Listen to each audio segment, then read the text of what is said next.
જય હિન્દ દર્શક મિત્રો, આપ જોઈ રહ્યા છો તીર સમાચાર। દર્શક મિત્રો, તાલુકા અને જિલ્લા પંચાયતની ટર્મ આજે પૂર્ણ થઈ છે, ત્યારે વાત કરીશું છોટાઉદેપુર જિલ્લા પંચાયતની। તો બરાબર 5 વર્ષ પૂર્વે 17મી માર્ચ 2021ના રોજ છોટાઉદેપુર જિલ્લા પંચાયતના પ્રમુખ મલકાબેન પટેલે પ્રમુખ પદ માટે ઉમેદવારી કરી હતી અને 18મી માર્ચના રોજ તેઓની પ્રમુખ તરીકે વરણી કરાઈ હતી। આપ જે દ્રશ્યો જોઈ રહ્યા છો તે એ જ સમયના છે જ્યારે મલકાબેન પટેલની પ્રમુખ તરીકે નિયુક્તિ કરવામાં આવી હતી અને તેમને પ્રમુખનો પદભાર સંભાળ્યો હતો। 2.5 વર્ષના નિર્વિવાદ સુશાસનને લઈ તેમની ટર્મ પૂર્ણ થયા બાદ પણ સંગઠને પુનઃ પ્રમુખ તરીકે તેમની જ પસંદગી કરી, જે તેમનું સદભાગ્ય હતું। આજે તેમના શાસનના 5 વર્ષ પૂર્ણ થયા છે, ત્યારે મલકાબેન પટેલે આજે તેમના 5 વર્ષના સફળ કાર્યકાળના અંતે એક મહત્વપૂર્ણ પ્રેસ કોન્ફરન્સ યોજી હતી। આ તકે તેમણે જિલ્લાના વિકાસ માટે શિક્ષણ, આરોગ્ય અને પંચાયત ક્ષેત્રે કરવામાં આવેલા કરોડોના ખર્ચ અને સિદ્ધિઓની વિગતો મીડિયા સમક્ષ રજૂ કરી હતી। પોતાના 5 વર્ષના સફળ સુશાસનના પરિણામ સ્વરૂપે છોટાઉદેપુર જિલ્લામાં 5 વર્ષ દરમિયાન તેમના નેજા હેઠળ કરાયેલ વિકાસ કાર્યોની વિગતો આપતા પ્રમુખ મલકાબેન પટેલે જણાવ્યું હતું કે જિલ્લા પંચાયતે પ્રજાલક્ષી સુવિધાઓ માટે સરકારની ગ્રાન્ટની સાથે તેમણે સ્વભંડોળનો મહત્તમ ઉપયોગ કર્યો છે। ગામનો વિકાસ અને ગ્રામજનોને સુવિધા પૂરી પાડતી કચેરી એટલે ગ્રામ પંચાયત કચેરી, ત્યારે ₹17.63 કરોડ જેટલી માતબ્બર રકમ ફાળવી જિલ્લામાં 71 જેટલી નવી પંચાયત કચેરીઓ મંજૂર કરવામાં આવી છે। સાથે શિક્ષણની શરૂઆત જ્યાંથી થાય છે એવી આંગણવાડીઓ માટે ₹20 કરોડ ફાળવી ICDS હેઠળ 456 આંગણવાડી કેન્દ્રો અને વિવિધ સદર હેઠળ 163 આંગણવાડી મંજૂર કરવામાં આવી, જે પૈકી 335 આંગણવાડીઓ તૈયાર થઈ ચૂકી છે। શિક્ષણ ક્ષેત્રે ₹50 લાખ ખર્ચે 250થી વધુ સ્માર્ટ ક્લાસ બનાવવામાં આવ્યા છે। આરોગ્ય ક્ષેત્રે નોંધપાત્ર કામગીરી કરાઈ। આરોગ્યની સુવિધાઓ વધારવા માટે CHC, PHC અને સબ સેન્ટરો પર ₹88 લાખ ખર્ચે નવી સુવિધાઓ ઊભી કરાઈ છે। ખાસ કરીને કોરોના કાળમાં રહેવા, જમવા અને દવાની ઉત્કૃષ્ટ વ્યવસ્થા કરવામાં આવી હતી। છેલ્લા 5 વર્ષમાં 1 CHC, 5 PHC અને 26 સબ સેન્ટર જનતા માટે કાર્યરત કરાયા છે। વીજળી અને આધુનિકીકરણ પાછળ પંચાયત ક્ષેત્રે સ્વભંડોળના યોગ્ય આયોજનથી વીજ બિલમાં ઘટાડો કરવા માટે સોલર રૂફટોપ પેનલ લગાવવામાં આવી છે। વર્ષ 2025-26 સુધીમાં 100% કામગીરી પૂર્ણ કરવાનું લક્ષ્ય છે। સાથે જિલ્લાના નસવાડી, બોડેલી અને સંખેડા તાલુકામાં આગની ઘટનાઓ ઘટે ત્યારે ફાયર ટેન્ડરના અભાવે મોટું આર્થિક નુકસાન થતું હોય છે, જે બાબતને ધ્યાનમાં રાખીને ₹48 લાખના ખર્ચે ફાયર ટેન્ડર ફાળવવામાં આવ્યું છે। ઉપરાંત ₹120 લાખના ખર્ચે 162 ગ્રામ પંચાયતો તેમજ નસવાડી અને છોટાઉદેપુર તાલુકા પંચાયતમાં high mask tower, solar rooftop અને સ્ટ્રીટ લાઇટો લગાવવામાં આવી છે। છેલ્લા 5 વર્ષમાં સ્વભંડોળમાંથી ₹30થી 35 કરોડનું સચોટ આયોજન કરી વિકાસ કાર્યો માટે ફાળવણી કરવામાં આવી છે। આગામી સમયમાં પણ ₹50 કરોડથી વધુના આયોજન સાથે જિલ્લાના વિકાસને નવી ઊંચાઈએ લઈ જવાની નેમ સાથે પ્રમુખ મલકાબેન પટેલે જિલ્લાના નાગરિકો, અધિકારીઓ, પદાધિકારીઓનો આભાર વ્યક્ત કર્યો હતો। આપ સૌને મારા નમસ્કાર। આજરોજ તારીખ 17/3/2026ના રોજ જિલ્લા પંચાયતના પ્રમુખ તરીકેનો મારો કાર્યકાળ આજરોજ પૂર્ણ થાય છે। આ 5 વર્ષ મારા માટે ખૂબ જ સાથ સહકારથી, સૌના સાથ સહકારથી ખૂબ જ સફળ નીવડ્યા છે।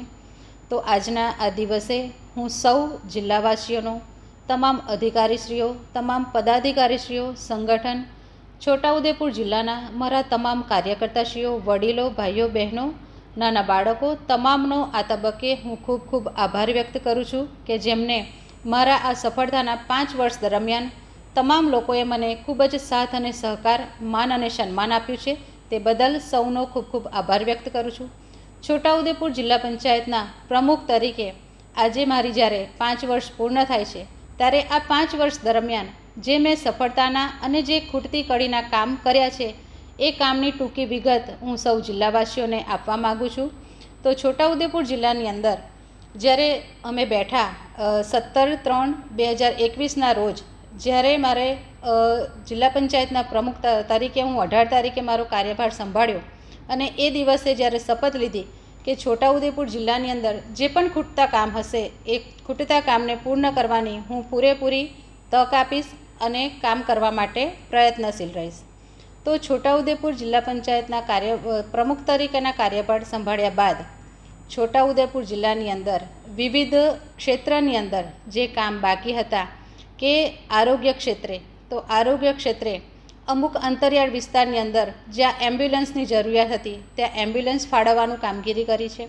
ત્યારબાદ દીકરીઓને પ્રોત્સાહન મળે, દીકરીના જન્મના વધામણા થાય એ માટે નન્હી પરી કીટ કે જેનું વિતરણ કર્યું અને એની રકમ લગભગ 5 વર્ષ દરમિયાન 166 લાખ જેટલી રકમથી અમે તમામ દીકરીઓને કીટ આપી અને એમને પ્રોત્સાહિત કર્યા છે. કોરોના કાળ દરમિયાન ખૂબ જ શ્રેષ્ઠ કામગીરી કે જેમને દવા છે, રસીકરણ છે, માસ્ક વિતરણ છે, સેનિટાઇઝેશન છે, એ તમામ વસ્તુઓ પ્રોવાઈડ કરી અને સૌ જિલ્લાવાસીઓને કોરોનાની કપરી પરિસ્થિતિમાં કામગીરી કરી છે. ત્યારબાદ શિક્ષણ ક્ષેત્રે કે અત્યાર સુધીની અંદર લગભગ 250 કરતાં પણ વધારે ઓરડાઓના કામ પૂર્ણ થયા છે અને ઘણા બધા કામ અત્યારે પ્રગતિમાં છે. છોટાઉદેપુર જિલ્લાની અંદર જિલ્લા પંચાયતમાં જ્યારે અમે બેઠા વર્ષ 2021માં ત્યારે સોલાર રૂફટોપ 50% જેટલી કામગીરી કરવામાં આવેલી હતી અને અત્યારે આ નાણાકીય ચાલુ વર્ષની અંદર પણ અમે 50 લાખ જેટલા ખર્ચે 100% સોલાર રૂફટોપ કરી જિલ્લા પંચાયત સ્વભંડોળની અંદર જે લાઇટ બિલનો ખર્ચ હોય એ આ તબક્કે પૂર્ણ થવાનો છે. સંખેડા વિધાનસભાની અંદર નસવાડી, બોડેલી અને સંખેડામાં જે આગના બહુ બનાવો બનતા હતા અને લોકોની બહુ રિક્વાયરમેન્ટ હતી કે અહીંયા જ્યારે ફાયર ટેન્કર હોય ત્યારે આ બનાવો ઘટી શકે છે. તો એને અમે ધ્યાનમાં લઈ જિલ્લા પંચાયત સ્વભંડોળની અંદર 48 લાખ રૂપિયાના ખર્ચે સંખેડા વિધાનસભાની અંદર લોકોને કામગીરી લાગે એ માટે આ ફાયર ટેન્કર પણ એક આપ્યું છે. ત્યારબાદ જિલ્લા પંચાયતની અંદર આંગણવાડીના કામ કે ઘણી બધી આંગણવાડીઓ જર્જરિત હતી, ત્યાં ખૂબ જ જરૂરિયાત હતી, બાળકો ભાડાના મકાનમાં બેસતા હતા. તો એના માટે 162 જેટલા આંગણવાડી કેન્દ્રોના અત્યારે પણ કામ ચાલુ છે. કેટલા બધા કામ પ્રગતિ હેઠળ છે. સરકારશ્રીની વિવિધ યોજનાઓ અને દરેક સદરમાં હજુ પણ આંગણવાડી કેન્દ્રના કામ લીધેલા છે. CDP 5 હેઠળ હોય, ત્યારબાદ ન્યૂ ગુજરાત પેટર્ન છે, 15% વિવેકાધીન છે, DMF છે, એવી અલગ અલગ સદરમાં પણ આંગણવાડી કેન્દ્રના કામ લીધેલા છે. CDP 5 હેઠળ 2021થી 2026 સુધી લગભગ 71 જેટલા પંચાયત ઘરો CDP 5 હેઠળ લીધેલા છે, જેની રકમ 1763.15 લાખથી પણ વધારે છે. ICDSની અંદર મનરેગા કન્વર્જનથી સ્વભંડોળ અને મનરેગા કન્વર્જન સાથે સાથે 456 જેટલી આંગણવાડીના કામ લીધેલા છે. તેમાં 335 જેટલી આંગણવાડી કેન્દ્રના કામ પૂર્ણ થયેલા છે. આ સિવાય ઘણા બધા દરેક સમિતિની અંદર સિંચાઈ ક્ષેત્ર હોય, આરોગ્ય છે, શિક્ષણ છે, સમાજ કલ્યાણ છે, એ તમામ ક્ષેત્રમાં ખૂબ સારા કામ થયેલા છે અને આ 5 વર્ષ દરમિયાન લગભગ 30થી 35 કરોડના સ્વભંડોળનું આયોજન એ તમામ સદસ્યો સાથે એમની પાસેથી આયોજન મંગાવી છોટાઉદેપુર જિલ્લાની અંદર વિકાસના કામ થાય એ પ્રમાણે આયોજન કરેલું છે અને 2021થી અત્યાર સુધી નાણાં પંચ 50 કરોડથી પણ વધારેના કામ નાણાં પંચ જે અધિકારીશ્રી અને પદાધિકારીશ્રીઓ સાથે મળીને આયોજન મંગાવીને છોટાઉદેપુર જિલ્લામાં ઘણા બધા વિકાસના કાર્યો થઈ શકે એ માટેનું પણ આયોજન કરેલું છે. આજના આ તબક્કે જ્યારે છોટાઉદેપુર જિલ્લાના પ્રમુખ તરીકે મારો કાર્યકાળ પૂર્ણ થાય છે ત્યારે તમામ છોટાઉદેપુર જિલ્લાવાસીઓનો, તમામ મારા સદસ્યશ્રીઓનો, તમામ ચેરમેનશ્રીઓનો, તમામ જિલ્લાવાસીઓનો, તમામ પત્રકાર મિત્રોનો તેમજ મારા પ્રદેશના સૌ મવડી મંડળનો આજના આ તબક્કે ખૂબ ખૂબ આભાર વ્યક્ત કરું છું. અગાઉના સમયની અંદર પાર્ટીમાં જ્યારે પણ મારી જરૂર હશે એ સમયે પણ હું તમામને મારો સાથ અને સહકાર આપતી રહીશ. માનનીય નરેન્દ્ર મોદી સાહેબનું જે વિઝન છે કે સૌનો સાથ, સૌનો સહકાર અને સૌના પ્રયાસથી આ છોટાઉદેપુર જિલ્લાની અંદર હજુ પણ વિકાસના કાર્યો ખૂબ સારા થાય એવી હું આશા રાખું છું.